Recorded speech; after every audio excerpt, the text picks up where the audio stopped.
Good morning, guys. How you doing? We're here in Faslane at the Greenpeace camp in Helensburgh.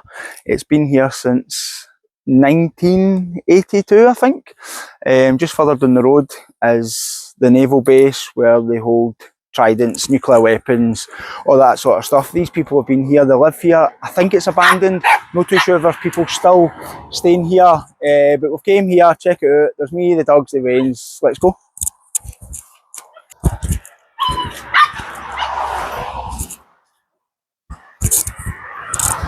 I don't want for this place to hold nuclear weapons. That place down the road holds all sorts of nuclear weapons for the protection of the country, or they don't see it. These people don't see it that way.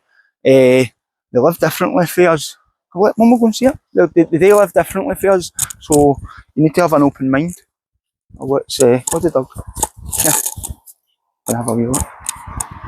Oh.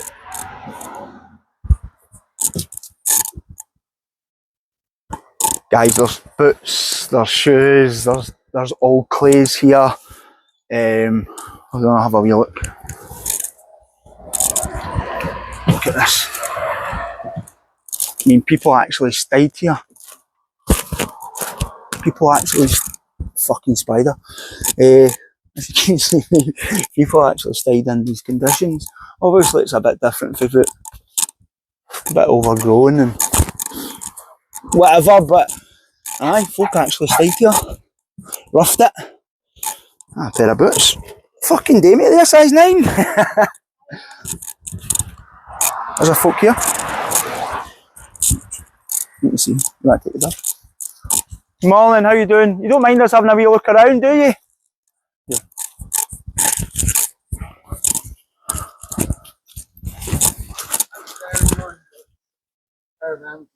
Is there people living here? I thought it was I'm recording, I've got the camera down at the moment. Is that alright? Can I lift it up?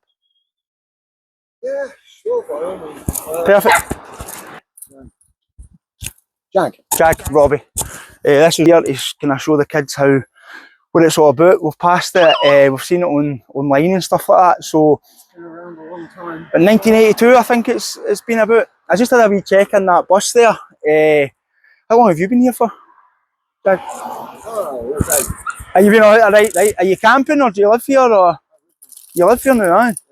And yeah, I mean, like, because there is a website. I've seen the website. We've seen what folk do, but I wasn't too sure. So have you done this most of your life? No. What made you get into like protesting or kind of Greenpeace or? Well, here's the thing, right? When I was very, very young, like probably about 8 or 9, I realised that grown-ups are just as full of crap as kids, and the biggest trick that the grown-ups play on young people is convincing them that older means wiser and more capable, and it doesn't. Right? It just means better at hiding the fact that you're, you know, I don't know how to put it really, but most human beings are just dishonest, greedy, and for their own greed. Yes, exactly. I think that. I mean, to be honest, I was in the armed forces, and I left because I didn't agree with, right? I didn't agree. I'm not saying I didn't agree with the armed forces. Everybody needs an army and stuff like that, but I didn't agree with different things they done or how we done it or why we were doing it. Like, so that's what I was saying to them. Everybody's got a different outlook of life, and what you say there about adults. They do if you leave them be, but the trouble is everybody wants to. Society is rigged up to create copies of everything, you know. I mean, it's just like human beings, right? We make copies of ourselves. You see somebody you like, you think, oh, that's nice, let's make a little, and then there you go.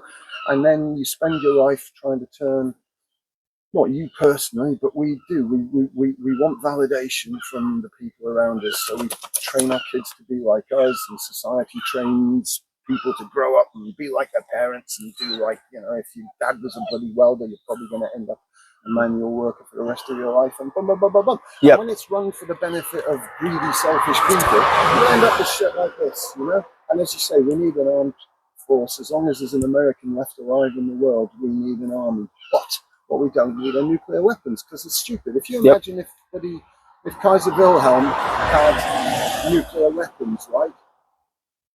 In fact, if the Romans had nuclear weapons, there'd still be huge tracts of Destruction. of Europe that just are no longer inhabitable. And I mean, it's one thing to start a war and kill off an entire generation, Yep. right? Okay, it's not a good thing, but you know, but it's quite another to start a war that could conceivably end all life on the planet. Yeah, aye. So do you think the people, is that what the message for the people here was? Why use weapons that's going to wipe out the world? Or well, I think there's no need for them, isn't there? No. Right to make that decision on behalf of generations still unborn. I mean, it's like you can put up posters and go, "Your king needs you," or whatever, and send people off to get machine gunned in the Somme, right? And that's not great. But on the other hand, you know, I mean, we're still living with what the First World War did, but eventually we'll get better at it. But right now we've got stuff just over the the hill there that will wipe out entire cities. And the thing is, human civilization is very intertwined. Hello, then what's the matter with you? Oh, yeah. You know, I mean, human civilization is massively intertwined. We depend on each other, and we trade with one another, and we've got all this electronic stuff that we use, and all of that stops when they start lobbing nukes around. Human society cannot survive a nuclear war. No. Right? Yep. And the trouble is, having nuclear weapons is like going into the roughest pub you know, 15 minutes before closing time, and handing everyone a sawn-off shotgun. You know, immediately you are at the mercy of the least stable person in the room, right? And when you've got, I mean, people complain about like what would happen if like religious extremists got hold of the bomb, but America is a land of religious extremists. They're just the Taliban with better PR, you know. Yep. And when you get people who think that some, you know, like 5,000-year-old manual for bloody desert nomads is a template for living life in the 21st century, and they think that, oh yeah, well what we need is massive destruction in the Middle East to usher in the end of the world so that like Jesus who can come down and take us all up to heaven to live with the pedophiles. And you know, it's like, it's a stupid idea. Yep. And I don't mind people killing themselves for stupid ideas. I object to people killing me for stupid ideas. Yeah. So so that's what you believe in. Yeah, well, that's the thing. If you think that something is right, okay, it's right. And it doesn't matter. It doesn't matter if you've got 1 million people telling you you're wrong. If you believe you're right, that's what you've got to do. Because it is better to be on your own and doing what you believe in than living with yourself for the rest of your life, doing something you didn't. Yep. Yeah, because then you would, I think if you went along with something that you didn't agree in, you've only got hate for then yourself, I think. Yes. So you would be disappointed, you'd be annoyed, and you'd be angry at yourself if you went along with something, if you generally believe so deep or hard about a certain subject and you were fighting and then you just gave up, then you're angry at yourself. But if you say, if 1 million people's against you, as you know in your head that you're doing what you believe is right, then that's probably the right thing.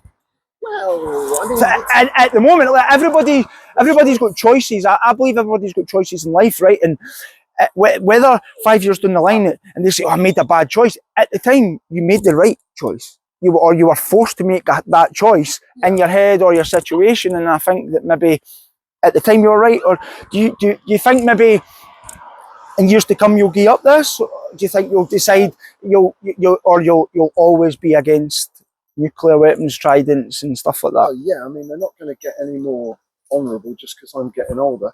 And I mean the thing is, I've done mundane society. I did the mortgage and the kids and all the other stuff, and it doesn't really work for me. I'm never going back. But I tell you what, let me give you the whistle-stop tour of the camp, right, and then you can see what we've got, and then it won't be so dull. Perfect. But yeah, perfect. The coach you've seen, it's most of it. So I'm actually a fencer. So I was looking, I was thinking, I could have brung hunters, I would. But I'll probably make another trip out here now that I know that people are actually living, and maybe drop off some supplies. How many folks stay here? Did people come and go? Right, okay. People come through, they stay for a bit and do their stuff.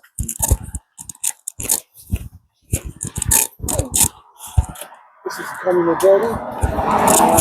So in here, guys, is a communal building. Yeah, I mean, I think they like to kind of chill out and stuff like that in there. pretty much. I mean, the caravans are personal living space, and then when you want to come out and hang out, this is generally, as you can see, it's the cleaner's day off. And, you know, a tidy house is a sign of a wasted life. That's the kitchen. Organised chaos, that's what I like. That's the kitchen? Yeah. Right. Yeah, it's pretty basic, but then activist stuff does tend Yep. to be basic. Yep. Storage space. We have a diesel generator to augment the right, okay. power. And speaking of which,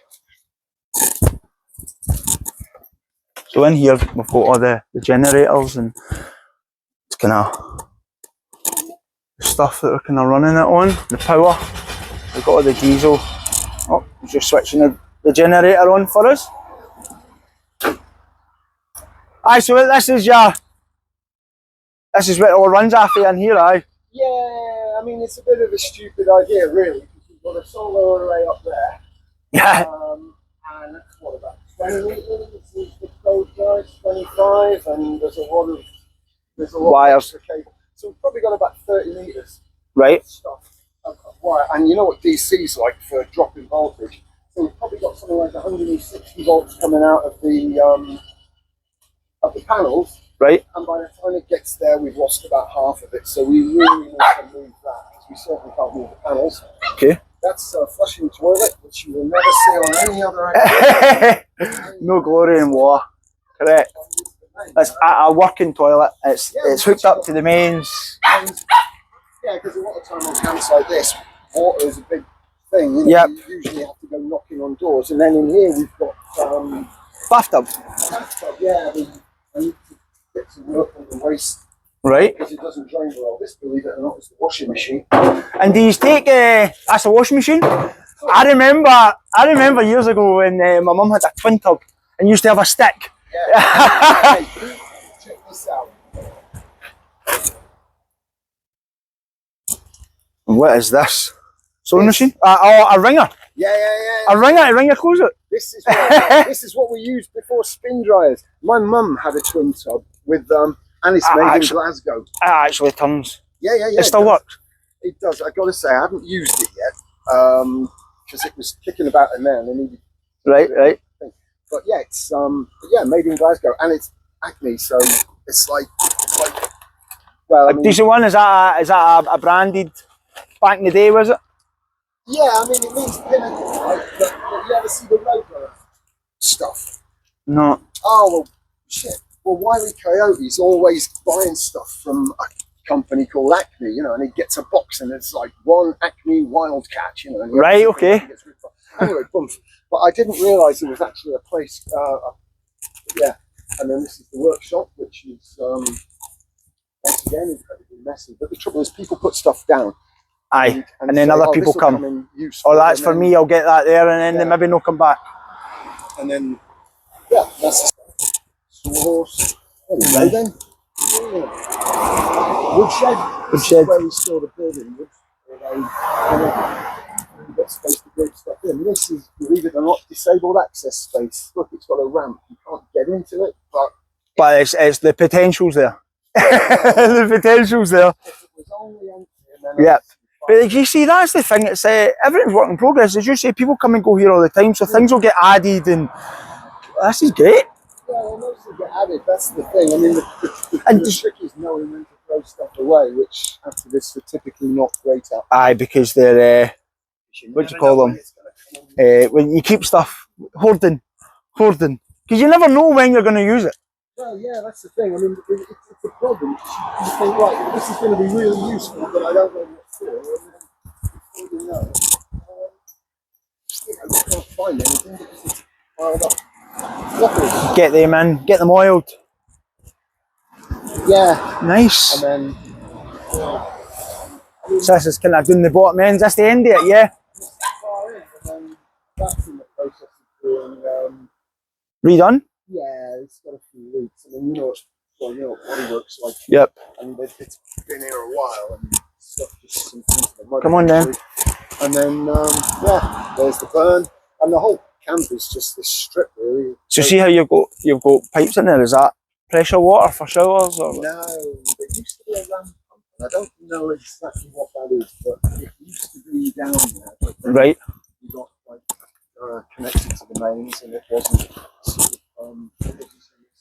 Right. Okay. Then, Come on then. Nice. Thanks very much, Jag, for showing us about. Really appreciate that.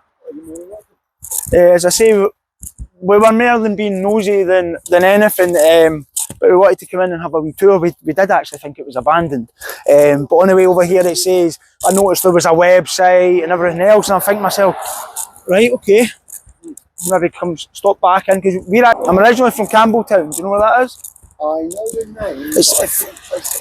It's like, it goes right down, it's right across from, there actually used to be an American base there, naval base in Machrihanish. Have you ever heard of that? It's disbanded now, but that was one of the biggest American bases, and I think it was the closest land to America. Yeah. Back in the, but it's been shut. It's been shut for quite a few years. So I've been climbing at Ardnamurchan, and that apparently is the most westerly part of the British Isles. The guy who was with us told that, the lighthouse at Ardnamurchan Point. Right. But my knowledge of Scotland is not too great. All right. Okay. But, I thought that was a nice place. Aye, we were just to get here. thank you for showing me. Not a problem. Curiosity is always a... Thanks very much, Jag. Appreciate it. And it was good to actually show them what kind of life is like for other people and how other people live and what they're about. And yeah, don't let anybody else tell you how to live your life. We're all just one of the fuckers, pardon my language, and you don't know how much of it you've got. So just don't quickly, let anybody tell you how to live. one bit of advice that one rule you've stuck by your whole life. Don't trust grown-ups. Thank you very much, Jag. See you later. How you doing, guys? So we've been in here to the Greenpeace camp. There is people living here. There are people come here all the time. I wasn't aware of that. We've drove down here the day. I've spoke to a guy called Jag. He showed us about. But they're always looking for things. They're always looking for. They've got a list. There's a website which I will put onto this video. They're always looking for wood to burn, fuel, old clothes, stuff like that, any old tools, things that you think it will help them. I mean, the place it's overgrown, it's run down, but there is people still living there and it is still active. So if you can help it, come along. It's here, the postcode, it's got the same postcode. I'll put this in the link. Check it out, guys. It's a good, and as I